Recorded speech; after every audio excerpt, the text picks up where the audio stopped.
Well, obviously, first of all, what a great football game. A lot of credit to them. I thought number 9 was, I thought Nico was fantastic and just an absolute warrior. That first drive we hit him so many times. I didn't know how long he could do that. And he just did it all night. Got a lot of respect for him. Got respect for Tim and what he's doing. But for us, to get our third, win on the road, to come off of how hard last week was. That's why I wanted my daughters to walk in. Last week as we were walking the press conference, Vivi was like, "I'm walking in there with you." So, I wanted her to see the good ones too. And I just can't speak enough to our guys. They're battered, they're beat up. It's been a long, hard season. We have a bunch of guys, back home, and yet they went out there and they competed. It wasn't perfect, but it was really good.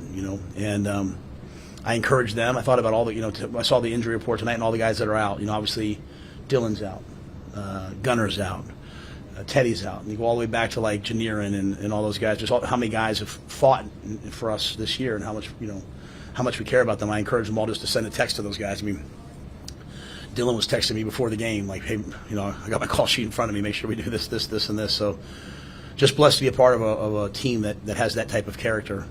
And I just have to praise TJ. That was just fantastic. And if you have any idea how we feel about him, at the end of the game on the line, we're throwing the football. A lot of people wouldn't do that, but we're doing that. And it's because he's earned that. It's not something I don't believe you give people confidence. They earn it and they deserve it. And he has practiced hard all season long and worked hard all season long. And on the flip side, some people won't probably know, but obviously McCullough was out tonight, and Dylan Rogers went in there. And Dylan's been waiting to start him for 3 years.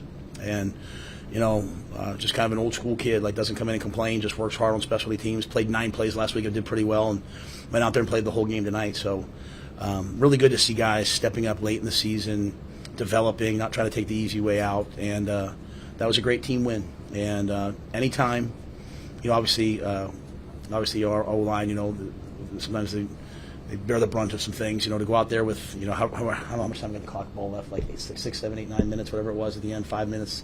But to be able to run the clock down and take a knee on someone else's field is really hard to do in the Big Ten. And so I thought Emmett was outstanding.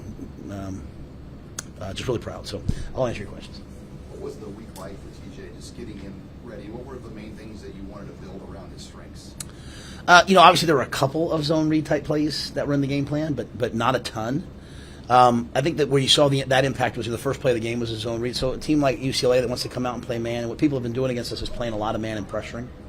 The quarterback, there's not a man for the quarterback typically, right? And so I thought early on when we did a couple of those plays, that forced them to play more quarters, and that we were able to just run the football. And it allowed us to, we knew that when we dropped back to throw it, there might be times where he did run.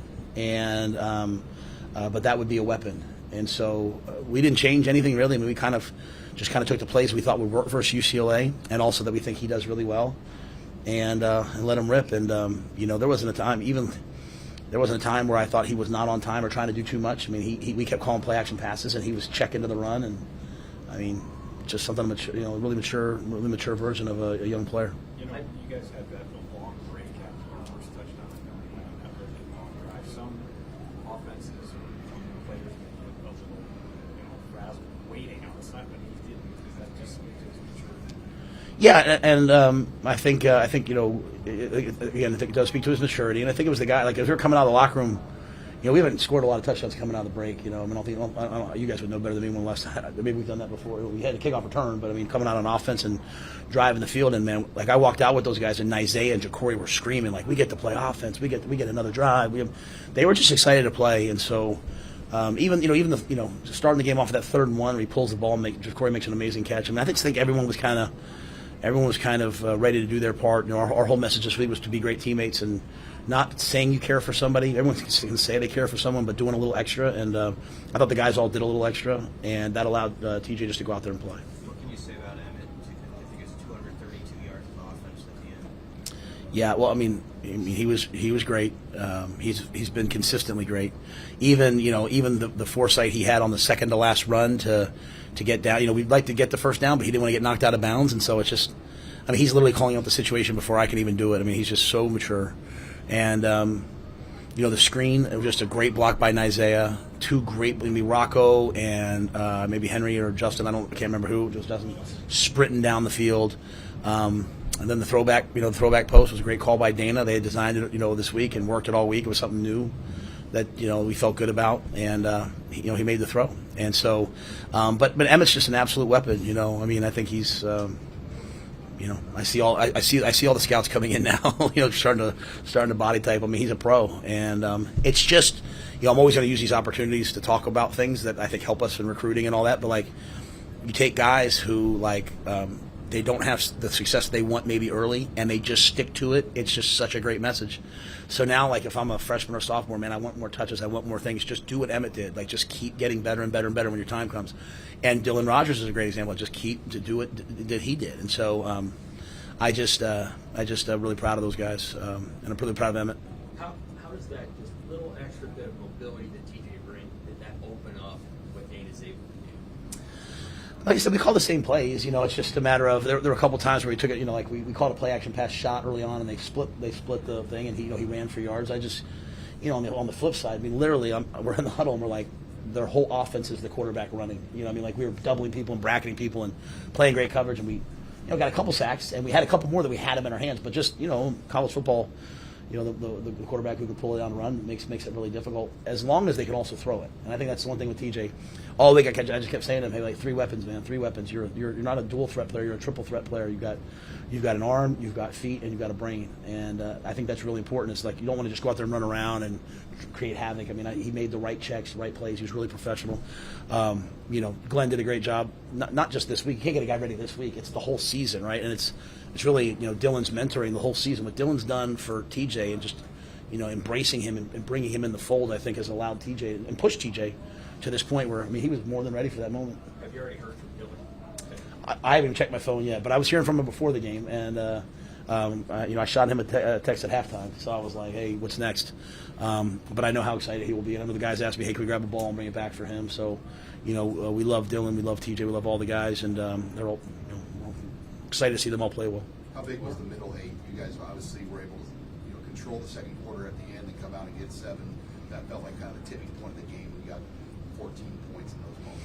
Yeah, that was really crucial. And obviously they had that drive going where we had them backed up, and they had that drive going to get us to get down into field goal range. And so that was, but we were able to stop it. So that was great. We believe in middle 8. We believe in a fourth quarter shutout, and we just can't quite get the fourth quarter shutout the way we want to get it. And so, like I said, we're like some of the streets in Lincoln. We're under construction. Right, we're still building them, right? But it's a fun process to be a part of. And I'll just say it again. Not many teams would have bounced back the way they did because they put their heart and soul into that game last week, right? And it speaks to them. I'd love to take credit for it, but even some of them like Sierra walked off the field with me on Wednesday. And he was bringing me back, right? But that's the whole point about being part of a team. We all bring each other back, and then you get to see the guys have those great moments at the end. It's really fun. One more. It was an attendance record, or attendance high, I should say, for UCLA this year. Obviously, a lot in red. What do you think? It doesn't surprise me, I know, but how big of a factor? No, it still surprises me. I'm not surprised. It's just. It's so impressive. It's so amazing. I think I told you guys, this is like Julie. This is the most tickets we had to get this week. I think a lot of people, a lot of our friends out here, and people coming out here and plan to be here. But it's just so great knowing that when you go on the road, that you're going to have just such a great crowd like that, and just even the Go Big Red chants at the end and all that. And pretty cool to be coaching in the Rose Bowl and be playing in the Rose Bowl and have that fan base and all those things. So, one of the commentators joked with me before the game. He's like, I bet you all the bowl reps are taking notice, and so, but it's just the power of what Husker Nation is, and we also know what they want, and we're working towards it. He just couldn't go. Yeah, he's been having some stingers and just battled all week. Just couldn't go. So we left him home and said, Dylan, it's your show, and I bet you when I watch the tape on the plane home, it'll be pretty good. So you guys will spend the night here tonight. Enjoy. I'll get home at 6. Thank you. I think we have TJ and Emmett together here.